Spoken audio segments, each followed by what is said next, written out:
Hello, my beautiful souls. Welcome sa ating tarot reading session. So, keep in mind, general reading po ito. Maring mag-resonate, maring hindi.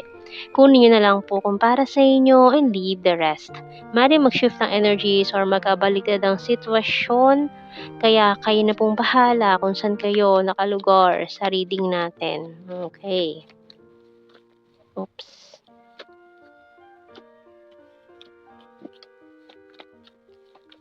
So, dahil maulan lagi ngayon, may mga nagsesenti, marami nagsesenti during rainy days.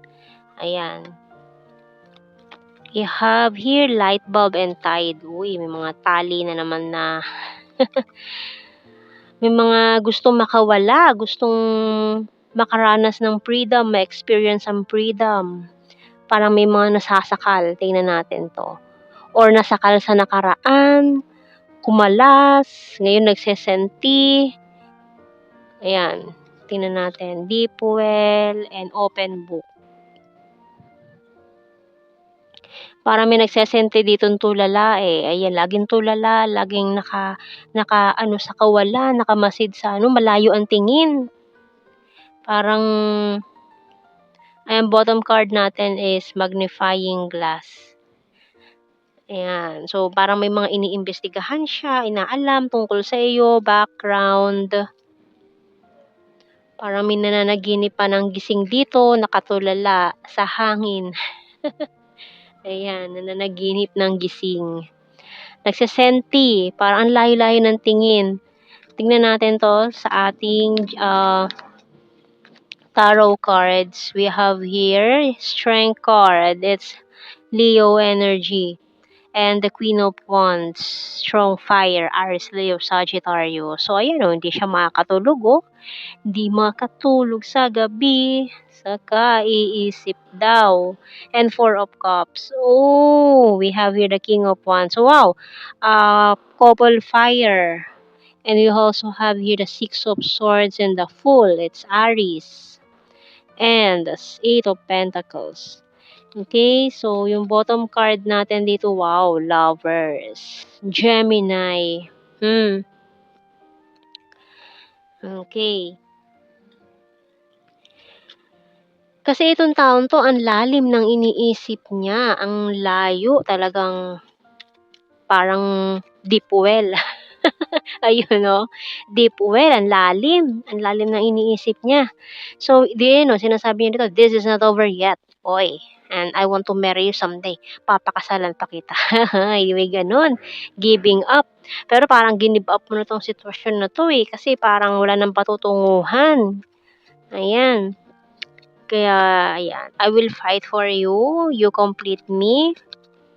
I'm strong and independent, moving forward, and I can't decide. Maring ikaw tong undecided, no? Kasi parang hindi ka sigurado kasi parang yung mga pangako niya dati napako na to eh. Parang narinig ko na yan eh. Parang sinabi mo na yan noon eh. Pero hindi mo naman napanindigan, hindi mo naman natupad, di ba? So tapos ngayon gaganyan-ganyan ka. Gaganyan-ganyan ka na naman, di ba? So parang nakakatuliro na yung mga ganung pangako. Tapos eto na naman siya, mangangako na naman tapos gano'n. Parang sirang-sira na yung tiwala mo dito sa taong 'to kasi parang wala siyang pangako sa'yo na natupad, eh, parang gano'n, eh. So, I'm working hard for our future daw. Okay, so tingnan naman natin message ng ating archangels dito. Kaya ngayon 'tong taong 'to parang tuliro din siya, hindi niya malaman kasi paano ka ba niya kukumbinsihin, anong gagawin niya.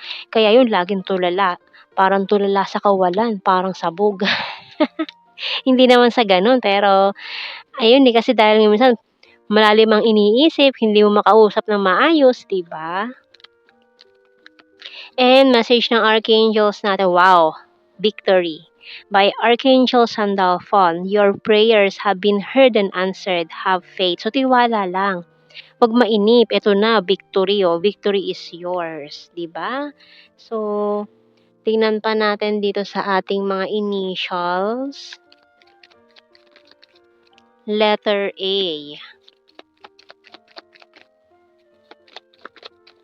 AV. P. M. Pam. Oops. Y, Enye, letter E, T, net, nyet. And yung bottom card, letter B. Ayun. So, tinanpan natin. Sa The Hidden Truth. Ayan, Hidden Truth Oracle Cards.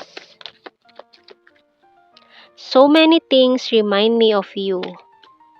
I want to be more than friends. So, parang friend zone pa yung mga iba dito, ha?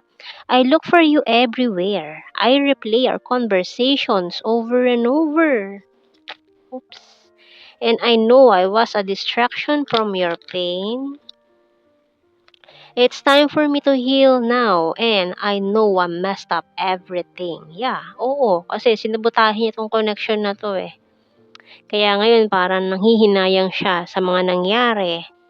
And I left Venezuela with someone. So, maaaring may naging third party scenario, may umiwas kasi may nakita may kasamang iba. Ayun, bigla na lang hindi na lang nagpakita, nagparamdam kasi inisip, ay may iba na pala 'to, nagloloko pala 'to, or may iba na pala siyang pinili, kaya gano'n umiwas na lang. Feeling rejected yung energy, parang gano'n. So, ngayon itong isa naman is nag-overthink, anong ginawa ko? Nakita niya ba ako na may kasamang iba? So, ayun, 'di ba?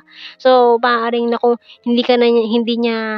hindi mo na siya kinompronta na nakita mo siya na may kasama siyang iba. Naku, sino ba 'to? Sino ba 'tong kasama niya? Bigla ka na lang umiwas sa kanya, parang gano'n. And tingnan natin sa blue card. Addictions, uy, true love. And courage. So, ngayon, itong taong 'to nag-iipon pa ng lakas ng loob para sabihin pa yung mga gusto niyang sabihin, kausapin ka tungkol do'n sa mga nangyaring yon in the past. So, tingnan natin sa ating general signs in the messages. Cute and chubby. Number 5, creepy stalker. Kaya ngayon nag-i-stalk siya ngayon sa'yo.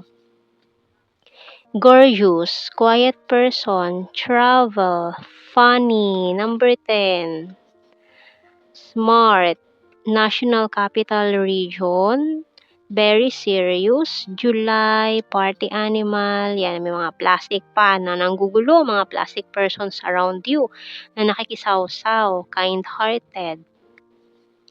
Very lucky, has a dirty sense of humor, high expectations, Aries sign, birthmark, and number 7, lake, September 1, says fire sign. Aries, Leo, Sagittarius, and another fire sign. Aries, Leo, and Sagittarius. So, kuha pa tayo. Number 3, province, overthinker. Ayan, nag-o-overthink talaga to kaya ang lalim lagi ng mga iniisip niya South PH, and yan, nagiging emotional tong taong ito. May mga times pa na umiiyak siya sa gabi kasi nanghihinayang, nagsisisi sa mga nagawa niya sa'yo noon. And dahil daw open book pa, baka may chance pa daw. Okay. Maaaring may pinili siyang karmic, ayan, relationship na very toxic na natali siya doon. 'Di ba? So, ngayon nakawala na siya, sinabi, "Malaya na ako dun sa karmic ko, yeah, with the bird, I am flying na." Oh, so malaya na daw siya. Oh, siyempre depende sa'yo kung ano ba talaga yung desisyon mo dito sa taong ito. Okay, so yun ang ating reading, my beautiful souls. Thank you for watching. Take care and God bless. See you in our next reading, guys. Bye-bye.